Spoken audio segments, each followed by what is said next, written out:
100 people. They brought an army, bruh. Alright, let's see. He's gone. Oh my god. No, there's no way. Bro thought he still had it in him. How do you trip, break your blade, and then it lands perfectly into the back of the neck? Oh, have you been doing unpaid labor up to this point? I mean, I can't really say if it's slave labor if you're getting paid that much at this point, but Jesus. Talk about exploiting up to this point. I can't even be mad. What? That is exploiting the system hard, and I can't even be mad. They have 100 people. They brought an army, bruh. I can't even be mad. That's just clever as fuck. Wait, what? She's just fucking with us at this point. We worked so hard. Milim worked so hard bringing all these dragons, and then she went out there because she had a temper tantrum. That's fucking insane work. It's like he just fucking busted. He's like, I feel the power return. Oh my god. What is she doing to my boy? I want my hookers now. He deserves the hose. So you use one to create, and then you use one to possess. Oh, it becomes basically like a mecha. You put your soul in the body of the thing, and okay. So essentially, we're gonna have Rimuru, Veldora, Milim all fighting these scrubs. Okay. Bruh, we already lost? I honestly can't believe they fucking did that. Oh shit, those are some of the highlights. You want to catch the full live reaction, head over to the Patreon. We got a lot to break down. So, it's fucking genius, right? But the whole thing about the dungeon is that Rimuru and company had this grand vision. Yes, it'll be challenging, but most likely it will take a long time, we'll make good money, but there will be rewards. It's supposed to be a pretty fair thing overall. And then something like this happened. Rimuru did the right thing. You need to have a save system, right? Because your average person is not going to be a Rimuru, a fucking Milim, or anyone, right? You need to be able to have fairness. Unfortunately, there was a bit of some oversight. So the concept of when you leave the dungeon using a save point, so you could go up to a boss room, plop a save point down, leave the dungeon, but when you leave the dungeon, your party's going to be dissolved, meaning you're free to make an entirely new party of 10. So when you roll in, now, it should be an easy patch, right? It's either, you know, whoever you save point as, you only keep the same party. But for the short term, this is a very interesting system that boss rooms that are designed for 10 people max are now dealing with miniature armies. The entire story arc has just been griefed because of these robed Survey Corps looking members. And honestly, I kind of respect it. I really do. Now, the initial solution that Rimuru came up with kind of made sense, because if you just like start saying, okay, floor 40 is going to have Veldora, that's going to seem like, okay, business person doesn't want to make money or doesn't want to lose money, so therefore they're just unhappy that someone's going to clear the dungeon. Therefore, this is a scam. So instead, what they do is Rimuru came up with a pretty genius solution, and I think it still can work, but it needs some modifications. So you hold up an orb and you imagine the creature you want. Now it's just basically a suit of armor. It doesn't move by itself.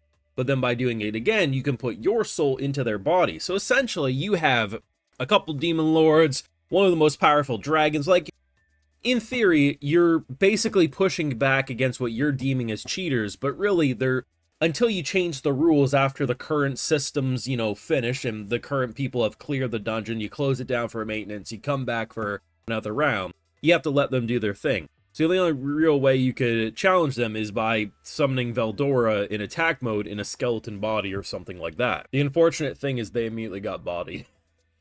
I didn't expect it, but it's funny. After the credits, they just show some random group bodying them. And I think what it is they're not used to this new body. So therefore, Veldora is probably used to burning with dragon inferno breath, and now he has to learn how to be a swordsman, right? I think that's really what it is. Milim's probably struggling with how to move around as a slime and what a slime's body can turn into. So there's a lot of really funny things.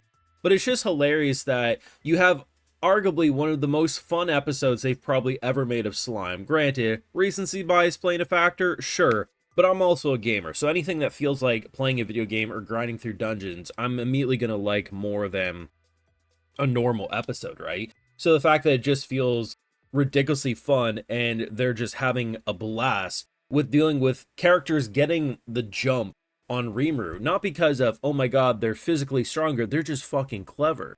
And, you know, the fact that you have stuff like Masayuki as well. I fucking love this character. He was one of the most random surprises in past Slime episodes. And the fact that if you follow the channel, you know how much I love Cry from Let This Grieving Soul Retire. And I'd love to see those two outluck the other and what type of world-ending abomination would happen in order for each of these characters to try to remain on top if they were going up against each other. The fact that bro doesn't even know why he's here. He truly is like, I don't deserve to be here, but you know what? I'll try. And can trip and fall. A blade can break.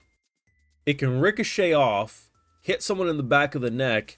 And Buddy's like, you really think that's gonna, oh, like, how does he do it, man? I just don't get this shit. When he stared him down, I thought maybe, just for a brief moment, I thought maybe this is the time they realize his luck is indeed bullshit. No one knows why he's this lucky. Really, he has a few rabbit's feet up his ass at this point that just never will come down. But the way everyone is just collectively like, bruh, I love him. I really do. I think he's probably one of, if not the most entertaining parts of Tensura at this point in time. And you could give me, the production committee could come out and say, hey, Tensura, 5 more cores have been announced. The Masayuki spinoff. I'm just going to open my mouth right then and there. I'm going to say, yes, just insert it, please. I need this in my life. I also love the fact that Hinata just got so pissy. Pretty much cleared the whole goddamn thing. Now, she couldn't beat Veldora. She did get a strike in, and I like Veldora being like, oh, it kind of reminds me of back in the day of this one person. It's like, you don't say, Veldora. But it's hilarious just, like, the temper tantrum she had, and then how she just chilled. I think it's floor 95 has the hot spring. You gotta love that, because the thing about it is that they confirm in this episode that the golem, now we know because of last season they said things that die in the dungeon will respawn. Unfortunately, golems don't do that. So these big, impressive golems on floor 70, if they get destroyed, they stay destroyed.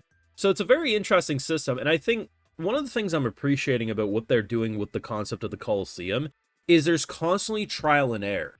Like the fact that you have characters who are like, okay, they're allowing us to save, so we're gonna leave and come back with a new party of 10 because we know the party will get dissolved. That makes us a 100-man army. They're constantly having to adjust, patch, and it feels in a way like watching game devs see players do things they don't want them to do and trying to continue to make the game fun for them, but also not make it broken for everyone else. And it's really cool watching Rimuru essentially be a game dev, and the fact that it's not even just the random people, but his own people also causing him a ruckus with this is a really fun addition. And I mean, the fact that you need a boss, right? You need to have a boss who's willing to say, listen, you've went through hell and back, it's time to get you your elf hose. Gobta can't even get his fucking waifus, man. Fuck.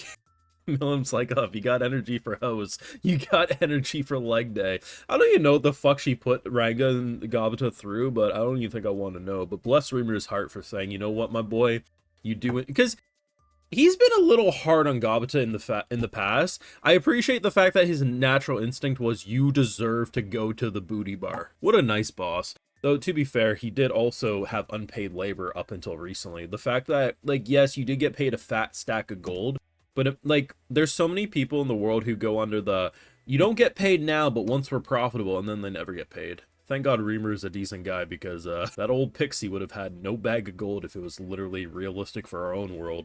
But great episode, definitely a stronger episode than the premiere, but I mean, I liked last week's episode. This is just, it's Brandon's cup of tea. It's the video game feely, and honestly, if they gave me an entire season of just fucking dungeon crawling in the Colosseum, I'd be completely fine with it. In a way, I never finished it, but there was a show called Dungeon People. What Rimuru and company are currently doing is very similar to Dungeon People, literally just making the dungeon for the adventurers and like literally being the characters involved. And I think that's hilarious. Your thoughts down below, though. Let me know your thoughts. Leave a like, share your support, subscribing that bell, and of course Patreon for live reactions you live over there and other exclusives. Cause you know I gotta give those video shouts to my patrons, because without them you wouldn't see these YouTube videos at all. Alright, so today we got Hibi Meow Toga, Mr. Dreamer, Kusho, Sebastian Price, Jewel, James, Ars Cotteris, and we also have Amy. So I appreciate the support. Please take care and y'all have a good one.